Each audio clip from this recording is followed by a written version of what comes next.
Okay, and I think we're live. Hey, Luke, can you hear me? Yes, hello.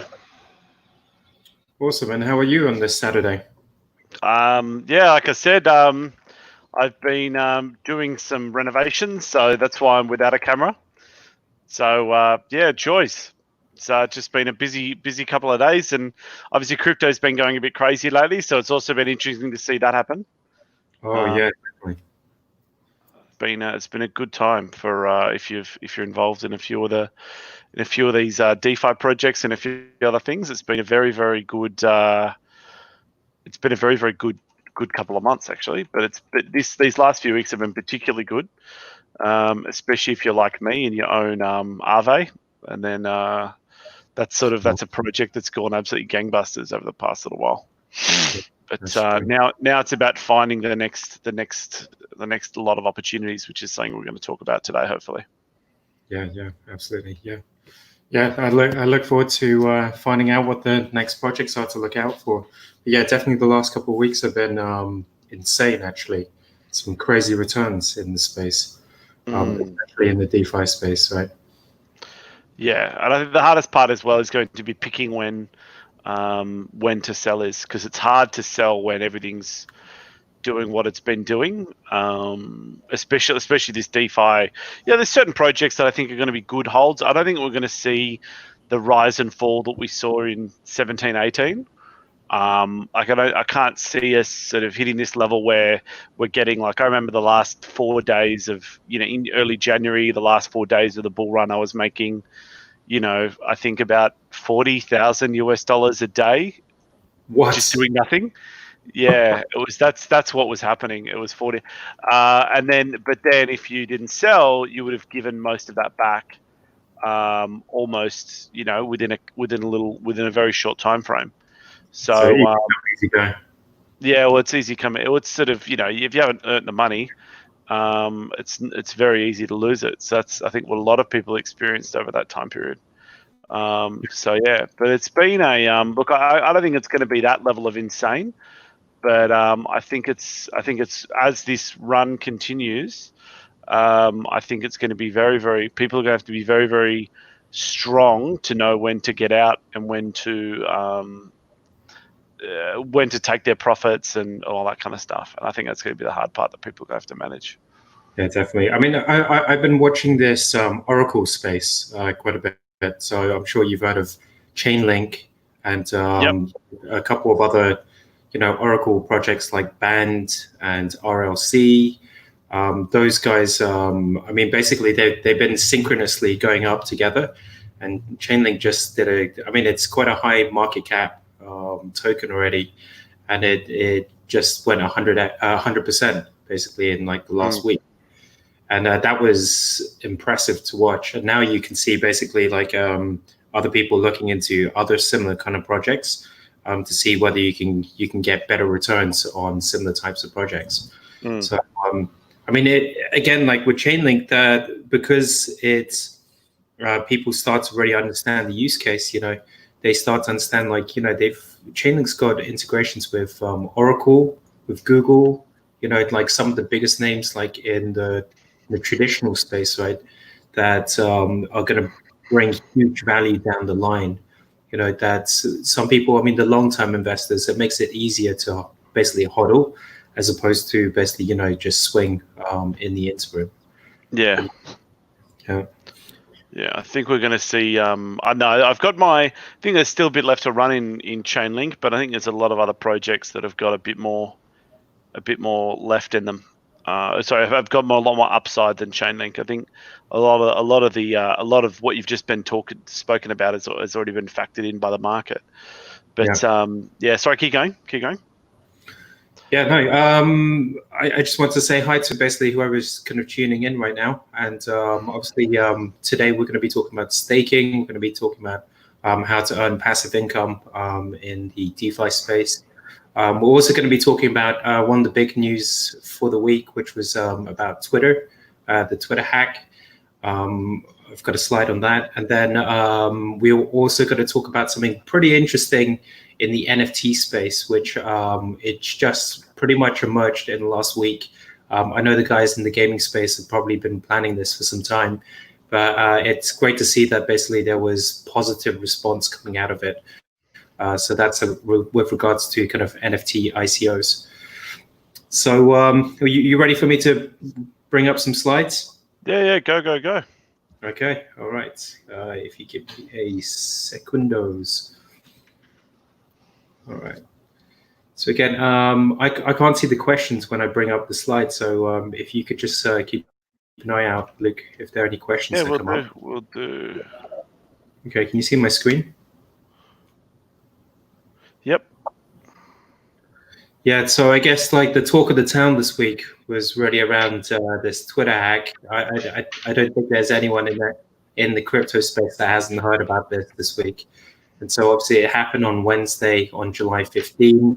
And the interesting part is like, it's not just some random small hack, or it's not just some small scam that was going around where people just imitating other people, but these people actually managed to get into and control, 130 of the verified accounts on Twitter. So including like some major politicians in the US, like Joe Biden, Barack Obama, and then some major conglomerates like Apple, and then also, companies in the actual crypto space like Coinbase, Binance. Right, so that was quite incredible to see that these, the accounts that are probably should be the most protected in the world, they managed to get infiltrated. And so for those that didn't hear about what happened on the Twitter hack this week, because they were quite fast to respond, did you actually see it happen during the week, Luke? I was asleep when it was happening. I woke up and my Telegram was going nuts. But no, unfortunately, obviously, I didn't see the actual outcome. I saw the outcome. I didn't see it happen live, and I'm not a big. I'm on Twitter, but I'm not really a big Twitter person. I think the only thing that, and this isn't a political statement, so I'm not getting political, but the one account I was hoping that would have been done was the one that everyone wanted, which was the good old at the real Donald Trump. That would have been a good one to also, considering that they got Obama and they got all these different celebrities and whatever. I reckon just at the real Donald Trump saying submit to my Bitcoin address, blah blah blah would have been absolutely fantastic. So it would have been amazing. You can't win them all. Yeah, definitely. Man, it was amazing, right? They were so fast to respond. Obviously, like Joe Biden, immediately his team, I think they picked up on it straight away. And within like the hour, basically his team apparently they sent a letter from the White House to Twitter, basically asking for like a full breakdown of like what exposure has occurred. What are you doing to basically address this? They basically needed to know, like, it's like national security, basically, right?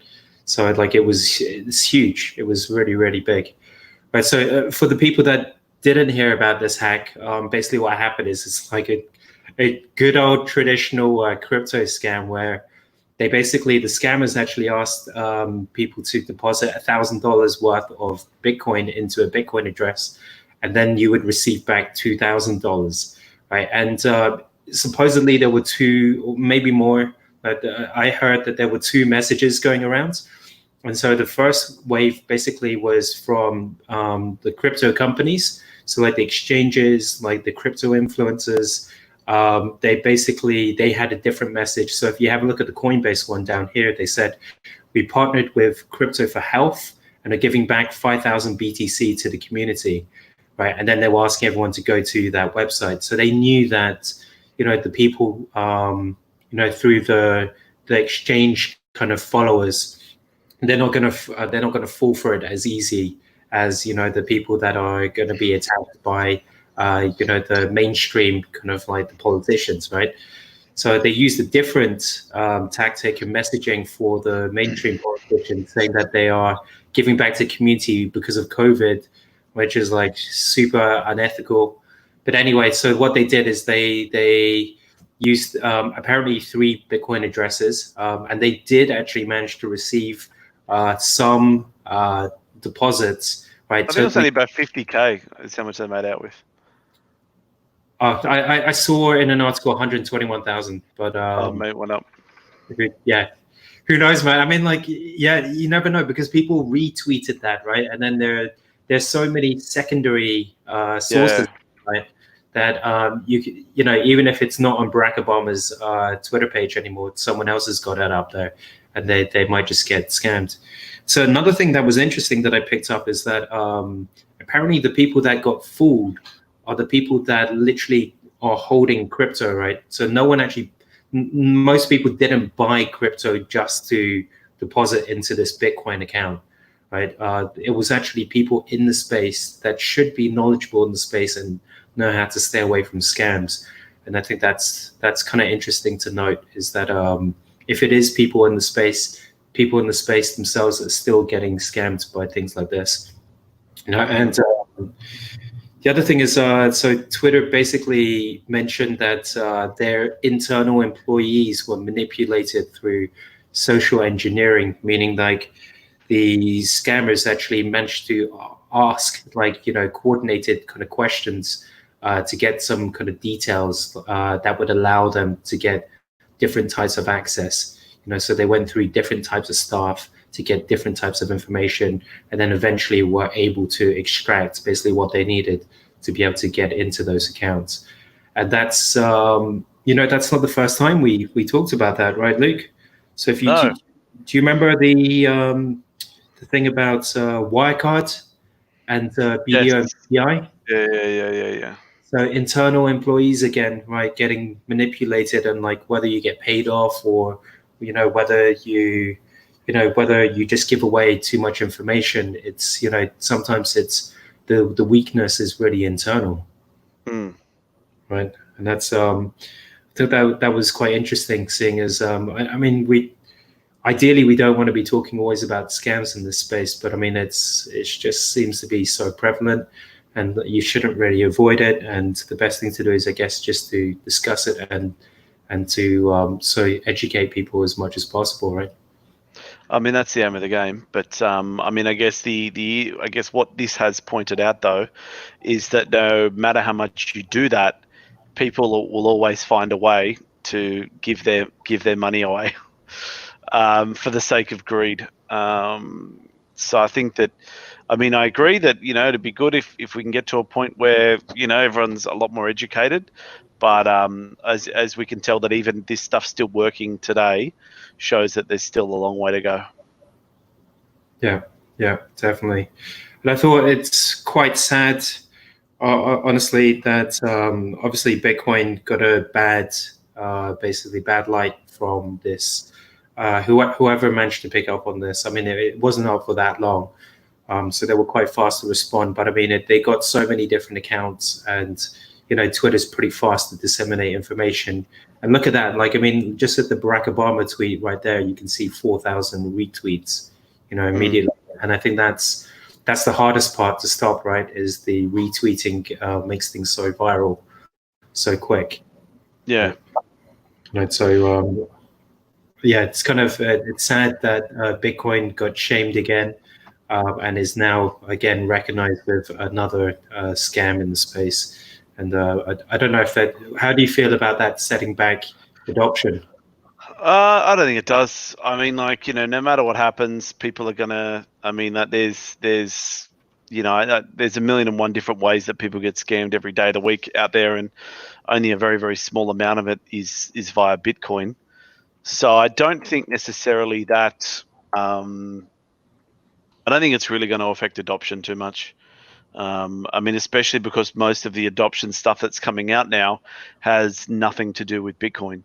I mean, most adoption now is coming through Ethereum-based products.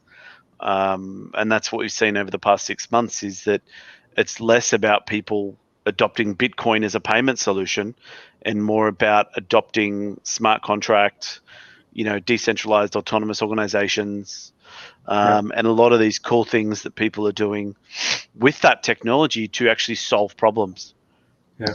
Yeah. The funny thing is, I mean, you know, in the space right now, if you actually deposit $1,000, you probably can make back $2,000, but in a legitimate way, probably in the DeFi. this. So I mean, yeah, exactly. I mean, like, if you get into the right project, and one project I wasn't going to talk about today, but it came up because of the Twitter thing. I mean, one project, and I'm not going to get into too much detail, but that could actually have prevented this, or is a solution to stop this happening in the future, is a project called TrustSwap. And TrustSwap basically would mean that users' accounts would be similar to something like Steam. Would be used, they would have an authenticated wallet address that would hold their identification, and that would be where your verified Twitter status would sit.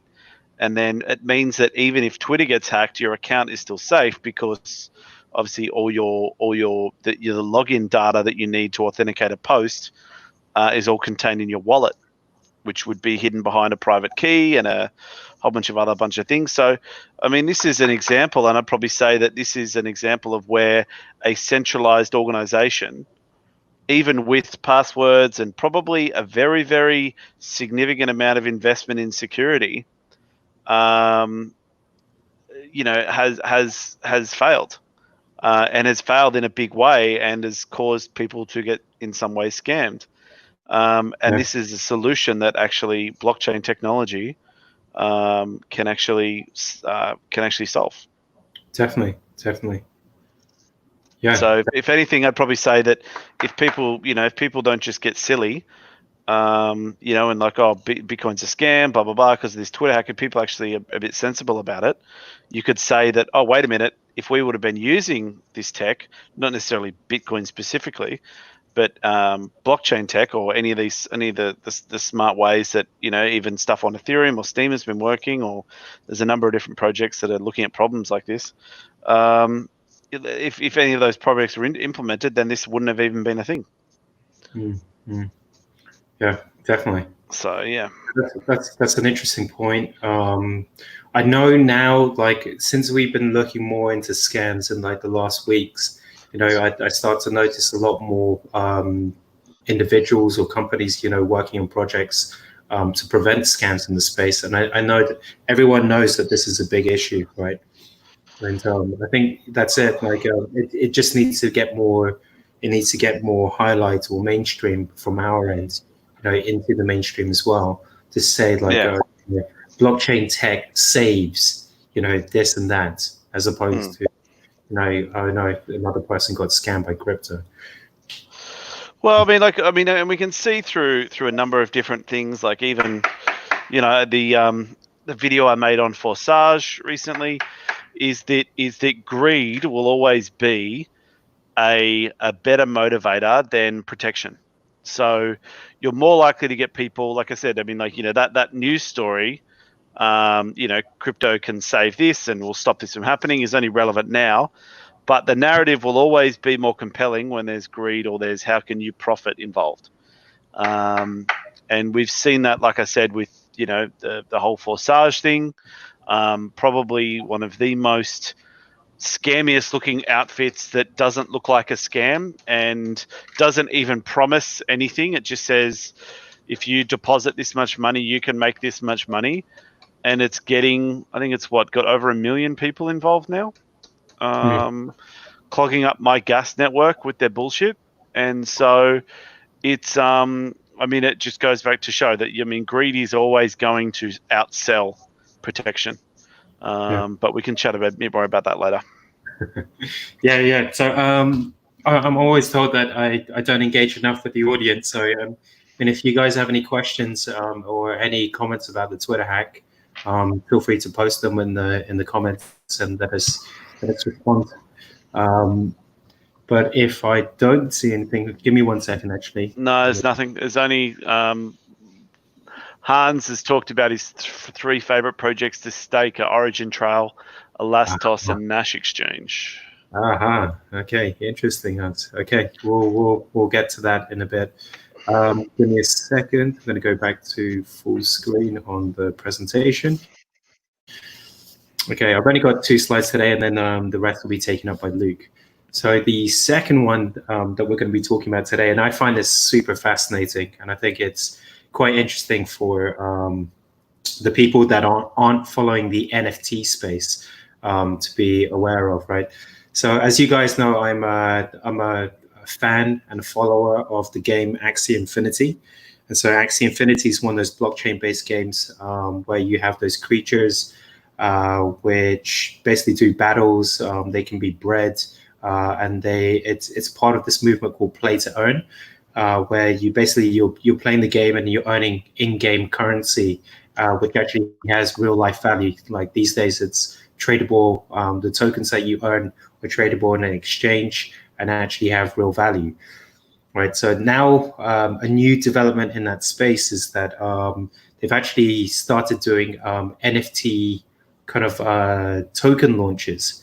So I mean, you also kind of call this the ICO of the NFT space, right? So recently, I actually participated in a Axie sale, and the Axie sale was actually, so the Axie itself was called Almace, and Almace is actually one of three what you call agomogenesis Axies. And then the new whole thing about NFT ICOs is they now use sharding to fractionalize basically the NFT. So let's say, look, this one Almace Axie in the past was worth 40 Ethereum, right? 40 Ether, right? And most people wouldn't consider even purchasing, such an expensive creature in the digital game. But when you break it down into 10,000 shards, right, and then each shard is worth 0.0000 whatever ETH per shard, right? Now it makes it much more accessible, basically, to the public, right? And so the way that these NFT ICOs are taking place right now is very similar to the way that other ICOs have happened in the past, right? Except that it's actually a lot faster, and it's a lot more permissionless. So I'm going to explain that in a second. Actually, Luke, have you even seen this in the space yet? No, I haven't really looked at the gaming side at the moment. Okay. I mean, this doesn't just relate to gaming as well, right? So I mean, NFTs can be anything online that basically holds digital value, right? And that's non-replicable, right? So non-fungible being replicable, so being unique, right? So anyway, so these ICOs are basically taking place in its three phases. So the first part is just like a traditional ICO. You have a private sale, right? So you sell a certain part of the tokens in a private sale. This time, there's a platform called Niftex that allows you to basically, what they do is they provide the escrow service. So they lock up your NFT into a smart contract, and then they provide back the number of shards to be basically sold in a private sale, right? And so I think it was around 20-30% for the private sale actually took place on Niftex's website. And then the second phase was basically, so once the private sale had already taken place and all the tokens had already sold out, they actually listed straight onto a decentralized exchange.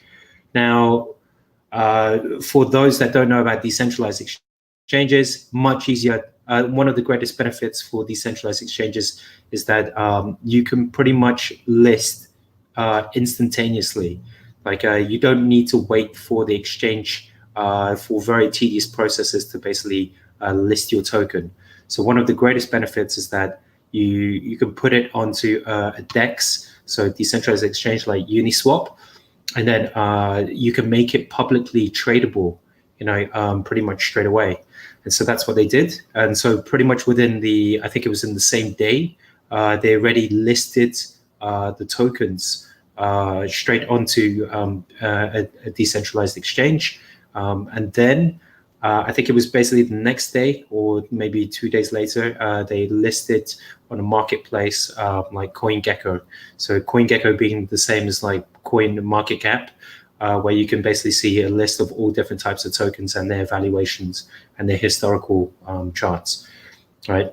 And so what actually happened during the token sale is the value of Almace actually went from 40 Ether to up to 500 Ether on Uniswap. So it did a 12.5x basically on the same day, and it went up to, I mean, when it went up to over 500 ETH, it was well above 100,000 US dollars, which is basically taking it into the same space as, you know, the CryptoKitty phase, you know, the craze back in 2017. You still remember that, Luke? Yeah, me. Yeah. So basically this actually went up to over $100,000. But you know, it wasn't the only one that happened like last week. So it's the first one that I heard of. But then subsequently, they actually listed quite a few more axes, and they were all rare, basically in-game creatures, right? And each of them sold out progressively even faster. So I think it was like a more of a proof of concept for NiftX, and also for the NFT owners to see, like, you know, how much demand there really would be for this. And something that was really fascinating, right, is once the token got listed on Uniswap. Now remember, like, you're now making it publicly tradable.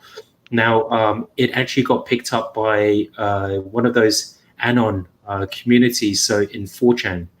So, like, you know how massive 4chan is, like, how those guys basically just talk about like speculative, you know, news.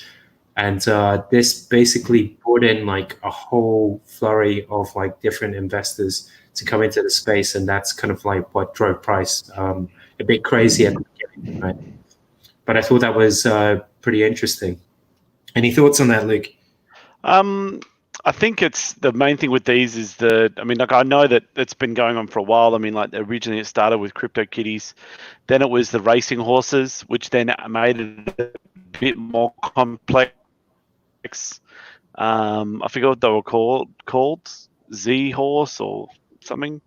And then there's always iterations. The most important thing to, I guess, the biggest risk with these is going to be, yeah, how many people are still going to be playing the game in 6 months?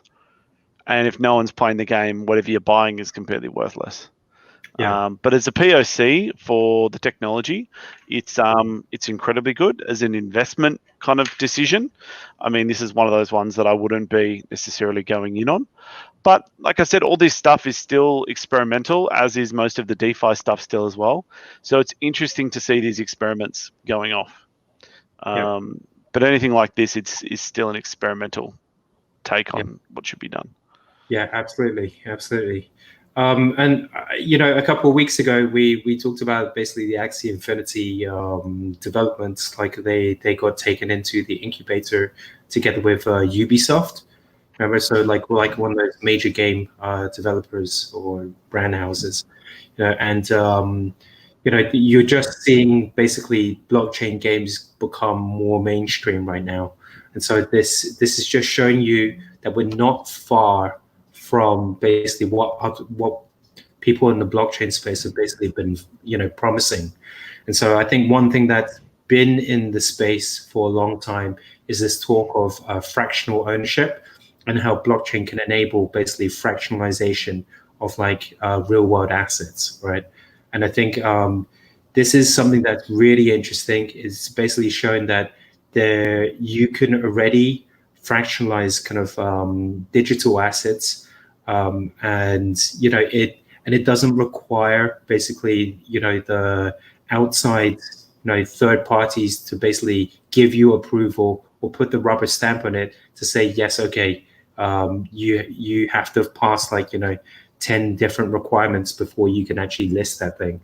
So this, you know, this whole DeFi movement is kind of going on its own, you know, and it's both a little bit scary, but it's also at the same time, it just shows you the potential, right? That like what's in store for us in the future. Would you agree on that? Yeah, I mean, like I said, it's going to be interesting to see how these experiments play out. Yeah. Okay.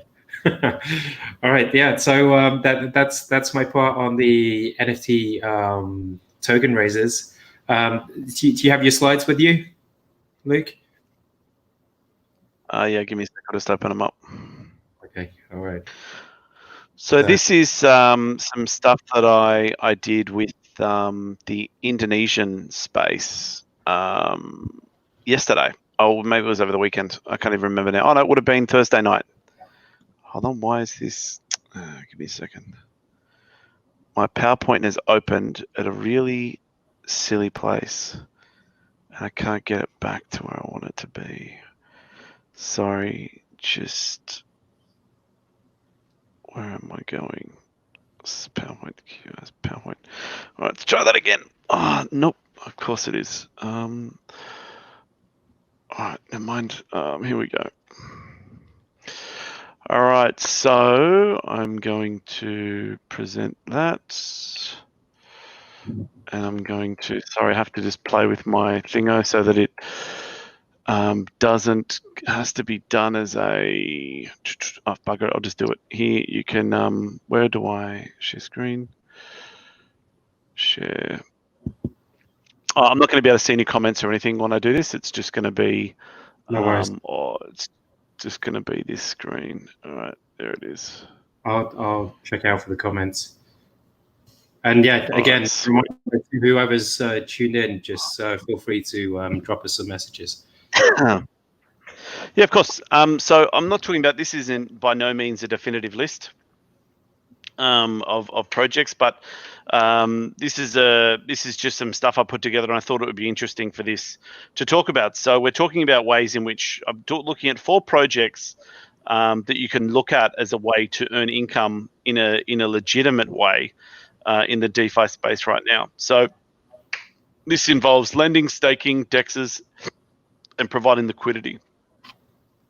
So the 3 picks that I'm going to talk about at the moment are, I actually did 4. Flexer, Aave, Alf, and Nexus Mutual. So each of them is going to be a bit different in the way that it works, but I think it's fairly comprehensive. So the first project is Flexer. So Flexer is a bit of a, I don't know, it's not really a dark horse, but it's a high risk, high reward project. So what they're trying to do is create their own equivalent of a MasterCard or Visa network that is entirely handled on the blockchain and is autonomous. So you might say to me things like, oh, but Binance are already doing crypto credit cards and there's crypto credit cards all over the place, blah, blah, blah. That is true. However, every single one of those credit cards, as it stands right now, backs in to a MasterCard or Visa backend, is not whatever company with whatever their credit card is. The payment solution provider is still MasterCard or Visa. So what these guys are doing is they're providing a complete blockchain cryptocurrency centric solution that is independent of MasterCard and Visa and costs significantly less to maintain and operate.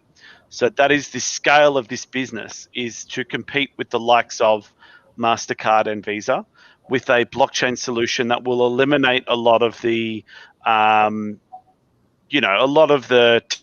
technological lag that those businesses have, from the fact that they will have legacy system built on legacy system built on legacy system. Now that is a disadvantage for Visa and MasterCard. However, obviously Visa and MasterCard have the networks and have been around for a long time, so that's sort of their competitive advantage. So Flexer as a solution is actually quite interesting as a business in what it's trying to achieve. Now, what you can do, I'm not going to get into, if you want to read their white paper, it's not really complicated, but essentially the way the network works is they use the staking of Flexer's own tokens to guarantee payments in crypto as they are authorized by the blockchain. Now, the benefit to the user is that you can use any cryptocurrency you want to instantly buy things, which is good. The benefit from the vendor is that they have the option of taking their local currency, and it can be any local fiat currency, or they can take crypto if they want to, and the crypto that the person is providing. So the vendor is given that option, whereas obviously if you're going through a MasterCard backend or a Visa backend, your option is only to accept your local currency, and the fees that you're being charged is astronomical in comparison to this service. This service for a vendor is incredibly cheap. It's already accepted by 40,000 merchants across the United States and Canada. I think that's now 50,000 actually. And that includes the likes of Starbucks, Walmart. There's a number of other big major players that are part of that. But the biggest one that was announced in Starbucks, they announced that at Consensus last year. And so far, $0 has been lost to fraud. So this system is actually up and running. You can actually use Gemini. They're actually partnered with Gemini, so you can use Gemini Pay or whatever their payment solution is. And their own app called Spend, but it's got a misspelt. It's SPEDN or something, Spend, and you can use that to actually, to use their network. Now, it probably won't affect anyone watching because it's mostly for the US and Canada. But it is an up and coming project that's quite interesting. Now, the way you can earn out of this, other than appreciation of token, is if you own Flexa tokens, you can stake them. There's a guide on their network. You can stake them on their network, and you'll earn upwards of about 6 to 7% per annum, which doesn't sound like an insane amount of ROI, to be honest. But at the end of the day, I mean, it's a fairly low ROI for a risky project. But the thing is that if you're going to hold those tokens for the long term anyway, and you're staking them, you're going to be getting paid in Flexa tokens. So if Flexa doubles in price, then your earning reward will not be 7.5%; it'll be 15%. If it goes up more, then your reward will be significantly bigger. Now, this is one of those projects that I think will appreciate, not necessarily do a 10x in a week kind of thing, but I think it will be a project that will appreciate over time, because as the amount of the capacity of the network increases with the amount of tokens. So as the network builds and the network that they have is building, the underlying value of the tokens will increase. So that's that one there. That's a nice little one. You can do it through they run the staking through the network. If you're an American citizen, you can do it through either the Gemini Pay app or the Spend app, or you can do it directly through Flexa if you have a MetaMask. It's actually quite an easy kind of thing to do. I mean, I do this personally. I've earned a lot of Flexa through staking since 2019. I've been staking it, and it's actually quite a little just sit there, set and forget kind of project. And then eventually, if the price goes up a significant amount, it just means you're absolutely laughing. So here's an example. That's the name of the app there, Spedden. And this is the kind of returns you can be earning. So 7.3%. This is if you have $100 and in a year you're going to earn $7.37. Now, it doesn't sound like a lot of money, I know, but this is your more conservative style investment where you just say, I don't care, I believe in this project, I just want to hold it.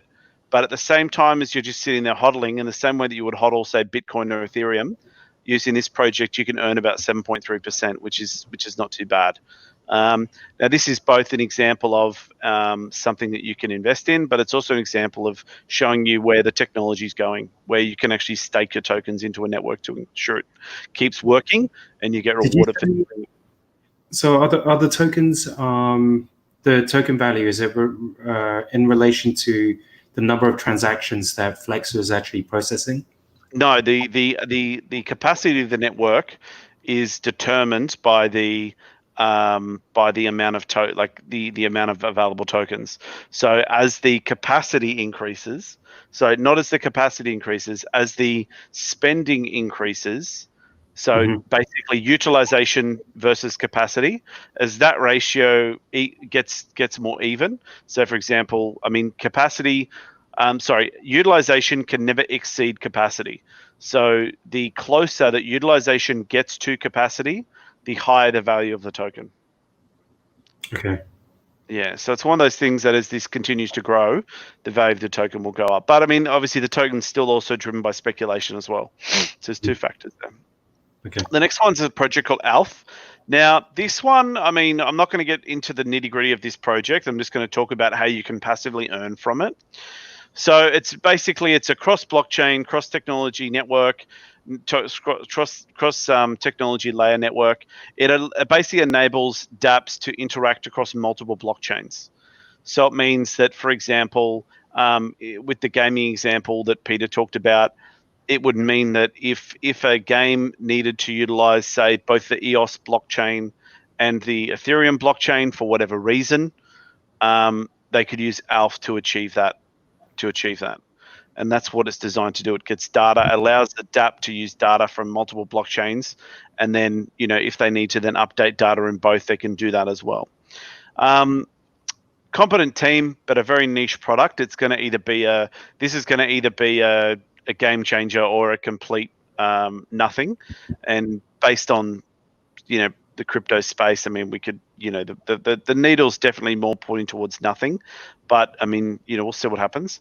Now, the way that you can earn out of something like this is what they're doing is they're rewarding people who stake their coins on Uniswap.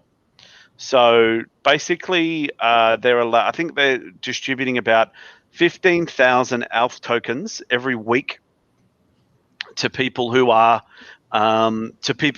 providing liquidity on Uniswap.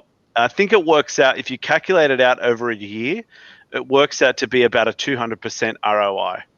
Now, this isn't like a silly kind of scammy thing like a what is it? What's that scam? Forsage or something like that. This is actually, you know, the tokens still have utilization, and what you're doing is that if you provide liquidity on Uniswap, basically that means that you're enabling. I mean, I'm not going to get into how DEXs work, but basically a DEX doesn't work on an order book. It works on you know, as buys go in, the price goes up. As sells come in, the price goes down. And then that's weighted towards how much volume is behind those buys and sells. And the price is set by the protocol of Uniswap. However, because you want transactions to be instantaneous, as in if you're a buyer of a low liquidity coin, you don't want to have an order in there and wait for a seller to come along in 2 months' time. You know what I mean? So what happens is that people, the way Uniswap works is that people provide liquidity. They have to provide liquidity on both sides of the order book. So, for example, with ALF, if you stake, you know, 1 ETH worth of ALF, you'll also need to provide 1 ETH to cover the other side of the liquidity pool. Now, what happens is that with this project at the moment is if you put in, you know, you go and buy 10,000 ALF, I think that's worth about 1 ETH, and then you put another ETH in, you can then stake that, and you'll earn probably about on a 30 ALF every day. Not a huge amount, but you'll earn a little bit of ALF every day. But if over a year, so long as the price maintains where it's at now, you'll actually be up 200% from what you invested. You'll get more ALF back than what you put in. Now, that sounds cool, and it is quite cool, but obviously, you know, there's a risk that if the token goes down to nothing, then obviously your staking rewards are worth nothing. However, you know, if the token increases in value, then it means that all those staking rewards you got will be worth significantly more money. That's another way that projects allow you to earn from them aside from just straight capital gains, so that you're not just sitting on these things and doing nothing. This is how ALF works, by the way. The ALF network sits in between all these things. I mean, we could get into it, but we'll be here for an hour. Aave is the other major project now. Aave has there's a number of these projects out at the moment. There's Curve, Aave, Comp or Compound Finance, DMM or DMG, depending on which way you look at it. There's a number of these little lending protocols out there. Should Jason, who's watching, will know a few others. But essentially, this is a lending platform where if you're holding crypto long term, now on their website, there's a number of different cryptos that are there, and you can actually lend your I wonder if I put a slide here. I don't think if I did. Oh, here you go. You can lend your crypto to other people. Now, your risk is actually quite low as a lender, as a depositor, because you're sharing in a pool with other depositors. You're not getting into one-on-one loans with people. You're sort of lending to a pool, and most people's loans are collateralized, so that if the loans end up going bad, that there's collateral there to claim on. So you're fairly protected. But it's a way to earn money off crypto that you might just have sitting in a wallet and you don't intend on selling for the next 6 months to a year. And sometimes the returns can be pretty good. I mean, sometimes they can be pretty bad. I mean, Ethereum only pays about 0.01% or something, because there's a high supply of Ethereum, but not many people are borrowing it. But there's other currencies that people will borrow, and I mean, on a lot of these platforms, I think, USDT will get you about a 5% return per annum, which means that if you would make more money getting all your US dollars, converting it to USDT, and then staking it on one of these platforms, because you'll earn 5% per annum, compounded daily, than if you just kept it in a bank account in the United States. Because, as you know, in the United States, the current interest rate is 0. And God knows what will happen if it goes into negative. But essentially, you can do pretty well. These protocol providers are providing better interest rates than on US dollars anyway, than a lot of central banks. A lot of American banks for depositors, and that's essentially how the protocol works. So this is a cool one. If you want to know what the Aave token is used for, it's used for governance. So if you're an Aave token holder, you can vote on certain things that they're pushing out or whatever. They've also just released a number of different products. Number one is credit delegation. So for example, let's say that I've deposited a bunch of money, and I've got a good credit score because I always pay back my debts, and I've been involved in the ecosystem for a while, blah blah blah. What I'll do is I'll start to build up a credit score. And what I can do is that I can actually, if Peter is new to the platform, but I personally know Peter's a good guy, I can actually delegate my credit to him so that he can borrow my money for whatever he wants to do. And then anything that bad happens to Peter will actually get reflected on my credit score. That essentially means that if you actually trust people or whatever, then you can actually can build up credit and then use it to help other people, or you can you could probably even sell it to other people if you really wanted to as well. So there's that. So it's an interesting way. That'll be an interesting experiment as well to see how that works out. By the way, Luke, so how safe are these projects? Like me, for someone. Aave's fairly safe. These projects are fairly safe. I mean, when you're going up to stuff like this is very speculative. I would trust my staked coins on something like this, but your risk of losing money here is, for these two, is risk that the project disappears and you lose all your money. A lot of this stuff for Aave is handled via smart contracts, and usually handled via what you'll do is you'll get, I think they're called A tokens. So what you'll do is you'll swap if you lend Ethereum to the platform, you'll be swapping your Ethereum for A tokens. And then there's an internal exchange rate that's determined between A tokens versus Ethereum. And what will happen is that no matter when, what, why, or how, you will always be able to go to the smart contract and convert your A tokens to Ethereum. So it's very, very, I mean, there are obviously risks involved, as there would be with anything, but this is incredibly low risk. It's all handled by that, so it's not, I wouldn't be too stressed about that. The last one is something called Nexus Mutual. Now, this is a protocol so this is a project that does insurance for DeFi projects. So a lot of DeFi projects are actually insured by these guys. So, for example, Aave, I think, is a client of Nexus Mutual, as is Compound, DMM, a few others. Plutus, I think, is another one. But they're all covered by this. But these guys do insurance. Now, what happens is, the interesting thing about this is that you can only buy at the moment. You can only buy Nexus Mutual tokens via their smart contract on their website. Now, the reason why is because this isn't a market traded fund. What happens is as more people take out insurance policies with Nexus Mutual, the value of the token increases. And so what happens is there's something they call available. It's basically whatever premiums they have, and then there's a certain amount of cash that determines, how well, if a reasonable amount of policies end up coming, they have to pay out on a number of policies that have ample cash to support it. Now, the token price is dependent on the amount of, premiums that have been paid by their clients. So, and that's actually set by a smart contract. So now you not only get a return, so basically as the fund grows, you obviously benefit from that as a token holder. It actually acts more like acts a lot like a share, in that there is a direct correlation between the performance of the business and the value of the token. However, there is no speculation at this point about the token price. It is literally tied directly to the performance of the fund. So as the fund grows, the value of the tokens grows, commensurate with that. So if the fund doubles, the token price doubles.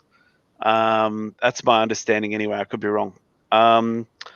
But so this is actually another interesting way in which you can see how DeFi is working to sort of give these new options for investment for people that aren't necessarily speculative. Like you can buy shares in QBE or some insurance company, and then you'll get a dividend and you'll get whatever, but it's still quite speculative. Like sometimes the price of the token is not, can't be equated to the value of the business. For example, right now around the world, especially in the States, the share market is on a tear, going up, despite the fact that unemployment's tapping 20% in the United States and their economy is going to shit. So you can't say that there's a direct correlation between the performance of S&P 500 and DJ30 companies and what is reality. The share price is outstripping the performance of these businesses.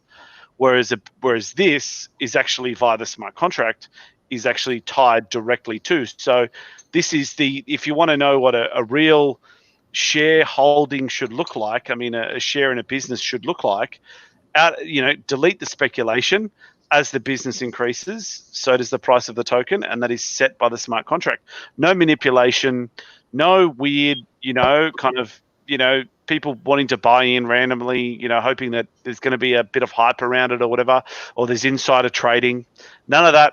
All just handled by the thingo. So here's how it works. Purchase cover. 90% of NXM used to purchase cover is burned. 10% is retained by the member, can use as a deposit when submitting claims. It's used for governance, for risk assessment, and then claims assessment. So you can vote on claims. If a claim is seen to be a bit iffy, the network can vote on whether a claim is legit or not. And then you only are awarded if you are on the right side of a claim. As in, if you're voting with consensus, gets you more NXM for voting. But if you vote against consensus, if you're wrong, then you're locked up for a period of time and you can't use your you can't vote again. And then voting fraudulently in the stake will be burned. So there's incentives for people to not do silly things. So this is the kind of things that it does, but it's actually an interesting little project. So yeah, they're the main 4 projects that I'm looking at the moment for myself, for all the stuff I'm doing. And so yeah, that's pretty much it. Yeah, super interesting. I'm not sure I fully understood the whole insurance model there. Sorry. But it's super fascinating though. To introduce a new token model basically to govern insurance claims, is it, and policies. That's very interesting. Nice. Thanks for sharing that, Luke. It's all right. How was the response when you presented that yesterday? Thursday. I have no idea, man. It was a 30-minute session in another web webinar thing. So, and it was in Indonesia. So I think a lot of the questions coming back were in Bahasa. So I didn't answer those because I didn't get them. So no, it was only just pretty much it was a present and run kind of situation. Okay. All right. Well, thanks for sharing it. Let's see if anyone has any comments on that as well in the future, and then we'll let you get back to those as well. But we're coming up actually to the end of the hour, so got to thank you again, man. Do you want to share your socials? Let people know where they can reach out to you. Yeah, so I can't put anything in comments, but I'm sure that you'll put in my my Blocksiders YouTube channel there. I'm surprised I can't put. I don't think I can because it's whatever. But I think you can just put it in the comments somewhere if you can. Because now I finally hit enough subscribers that I get my own tag, which is pretty cool. You know, it happens with the joys of. Actually, I'll find it here. Actually, I've got it here somewhere. Oh, I don't know why it doesn't come up. Oh well, but yeah. So just find me at Blocksiders. That's pretty much it. No, if you're curious about the, I'll put up I'll give you a link to the latest video, but I'll put it in the private chat, Steve, and you can put it in the comments. But that's the most recent video I've done on the Forsage drama, which is a sort of a bit of a Ponzi scheme that's making its way around Southeast Asia. We didn't do this last week, so we didn't talk about it, but this is one of the projects that the Philippines government have gone out and said that if you participate in this scam, you'll be fined $100,000 or 5 million pesos, so about $100,000, and up to 21 years jail time. Wow. Yeah. And that's just for participating. That's for shilling it. Participation is, whatever, but if you're seen to be selling it, then yeah. But I thought to participate you have to shill it.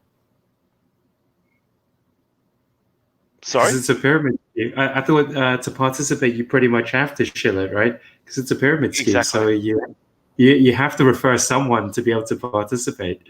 So yeah, crazy. Yeah, so it's pretty nuts. So yeah.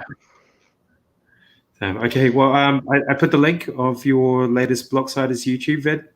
So if anyone wants to go check that out, check it out in the comments. If you want to keep in touch with us, look at us up for BlockchainSpace on YouTube and BlockchainSpace on Facebook. Cool. Thank you very much, Luke. Oh, all right, excellent. We'll see you again next week. Yep, absolutely.